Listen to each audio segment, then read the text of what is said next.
আসসালামু আলাইকুম। আজকের বাংলা নিউজে সবাইকে জানাচ্ছি স্বাগতম। শুরুতে জানাচ্ছি বিশ্বের আলোচিত খবরের শিরোনাম। ভোর থেকে গাজা জুড়ে ইসরায়েলি হামলায় গাজায় আরো 15 ফিলিস্তিনি নিহত, এর মধ্যে 9 জন ত্রাণ প্রার্থী।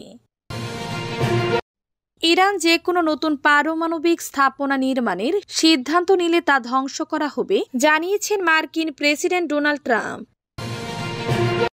রাশিয়ার প্রেসিডেন্ট ভ্লাদিমির পুতিনের সঙ্গে সরাসরি বৈঠক চান ইউক্রেনের president Volodymyr Zelensky. Syria Druze অঞ্চলে অস্ত্রবিরতি উপেক্ষা করে সংঘর্ষ আরও তীব্র হয়েছে। ইসলামপন্থীদের নেতৃত্বাধীন সরকার অস্ত্রবিরতি কার্যকর করার চেষ্টা করতে থাকলে সেখানে মেশিন গানের গুলি ও মর্টারের গোলাবর্ষণের তীব্র শব্দ শোনা যাচ্ছে। গ্রীষ্মকে ফিলিস্তিনের এই ছিটমহলের মানুষকে হত্যার হাতিয়ার করেছে ইসরায়েল, পদার্থবিদ ও লেখক কাসেম ওয়াহিদ।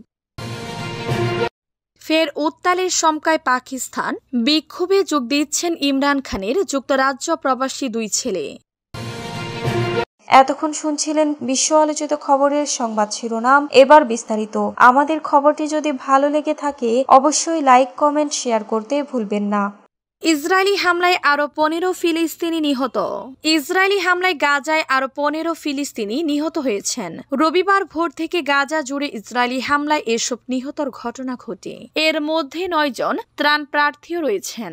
গাজা চিকিৎসা সূত্রের বরাত দিয়ে খবর আল জাজিরার। এদিকে গতকাল শনিবার ভোর থেকে শুরু হওয়া একাধিক হামলায় অন্তত 116 জন ফিলিস্তিনি নিহত হয়েছে। এর মধ্যে 38 জন প্রাণ হারিয়েছেন।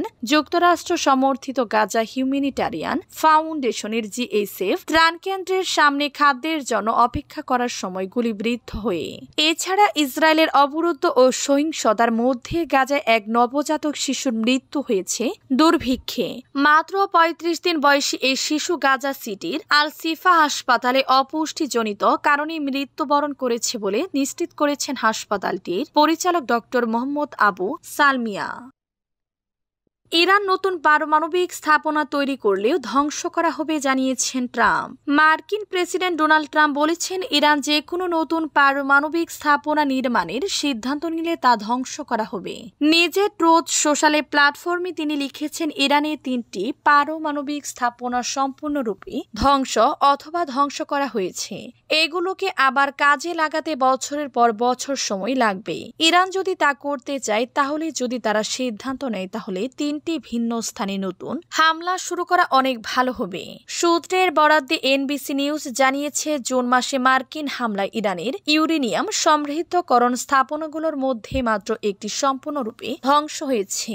অন্য 2টি স্থাপনায় অনেক কম ক্ষতি হয়েছে এবং কয়েক মাসের মধ্যে পুনরায় কার্যক্রম শুরু হতে পারে। তবে হোয়াইট হাউস এই মূল্যায়ন প্রত্যাখ্যান করেছে। হোয়াইট হাউসের ডেপুটি প্রেস সেক্রেটারি আনা কেলি রয়টার্সকে বলেছেন, অপারেশন মিডনাইট হ্যামার ইরানের পারমাণবিক ক্ষমতা সম্পূর্ণরূপে ধ্বংস করে দিয়েছে। পুতিনের সঙ্গে সরাসরি বৈঠক চান জেলেনস্কি। ইউক্রেনের প্রেসিডেন্ট ভলোদিমির জেলেনস্কি বলেছেন, তিনি রাশিয়ার প্রেসিডেন্ট ভ্লাদিমির পুতিনের সঙ্গে সরাসরি বৈঠকে বসতে প্রস্তুত। জেলেনস্কি আরও বলেন, সত্যিকারের শান্তি এবং স্থায়ী শান্তি প্রতিষ্ঠা করতে হলে নেতৃত্ব পর্যায়ে বৈঠক হওয়া দরকার। গতকাল জাতির উদ্দেশ্যে দেয়া ভাষণে জেলেনস্কি বলেন, যুদ্ধবিরতি অর্জনে যা কিছু করা দরকার তার সবই করা উচিত। রাশিয়ার উচিত সিদ্ধান্ত থেকে পালানোর প্রবণতা বন্ধ করা। রাশিয়াকে নতুন করে শান্তি আলোচনায় বসার প্রস্তাব দিয়েছে ইউক্রেন। গত মাসে আলোচনা থেমে যাওয়ার পর কিয়েভ এখন চাইছে আগামী সপ্তাহে নতুন করে শান্তি আলোচনা শুরু হোক। গতকাল শনিবার এই প্রস্তাব দেওয়ার তথ্য নিশ্চিত করেন ইউক্রেনের প্রেসিডেন্ট। ইউক্রেনের প্রস্তাবের বিষয়ে রাশিয়ার দিক থেকে তাৎক্ষণিক প্রতিক্রিয়া পাওয়া যায়নি। ইউক্রেনের সাবেক প্রতিরক্ষা মন্ত্রী রুস্তেম ওমেরভকে গত সপ্তাহে জাতীয় নিরাপত্তা ও প্রতিরক্ষা কাউন্সিলের প্রধান হিসেবে নিয়োগ দেওয়া হয়। তাকে শান্তি আলোচনায় গতি আনার দায়িত্ব দেওয়া হয়েছে। সিরিয়া দ্রুজ অঞ্চলে অস্ত্রবিরতি অপেক্ষা করে তীব্র সংঘর্ষ। সিরিয়া দ্রুজ অধ্যুষিত সুইদায় সাম্প্রদায়িক সংঘর্ষ আরো তীব্র হয়েছে। কয়েকদিনের রক্তপাতের পর দেশটির ইসলামপন্থীদের নেতৃত্বাধীন সরকার অস্ত্রবিরতি কার্যকর করার চেষ্টা করতে থাকলেও সেখানে মেশিন গানের গুলি ও মর্টারের গোলাবর্ষণের তীব্র শব্দ শোনা যাচ্ছে। শনিবার রয়টার্সের সাংবাদিকরা সুইদা শহর থেকে আসা গুলিবর্ষণের শব্দ শুনেছেন তার নিকটবর্তী গ্রামগুলিতে মর্টারের গোলা পড়তে দেখেছেন, তবে তারা তাৎক্ষণিকভাবে হতাহতের নিশ্চিত কোনো খবর পাননি। সুইদা শহরের নিকটবর্তী এক গ্রামের বাসিন্দা মনসুর নামর জানিয়েছেন শনিবার বিকালেও তার বাড়ির কাছে মর্টারের গোলা এসে পড়েছিল। এসব গোলায় গ্রামটির অন্তত 22 জন আহত হয়েছেন।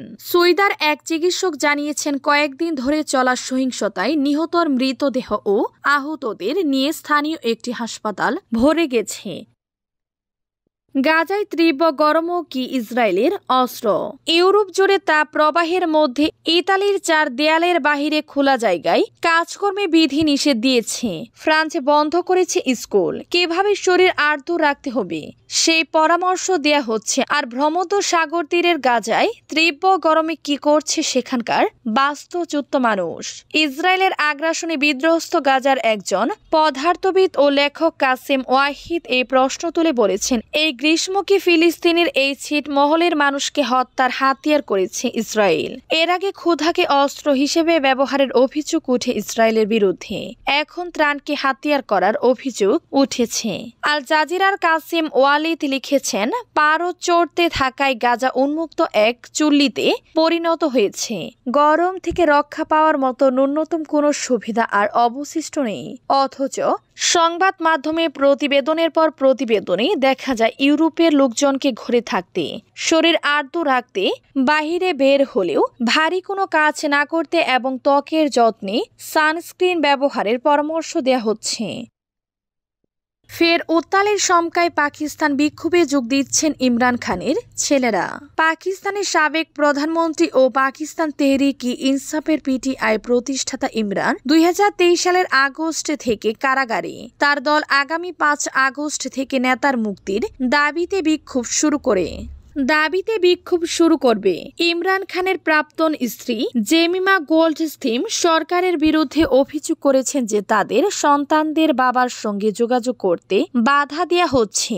এরই মধ্যে জল্পনা চাউর হয়েছে ইমরান খানের যুক্তরাজ্য প্রবাসী 2 ছেলে এই আন্দোলনে যোগ দিতে পাকিস্তানে যেতে পারেন।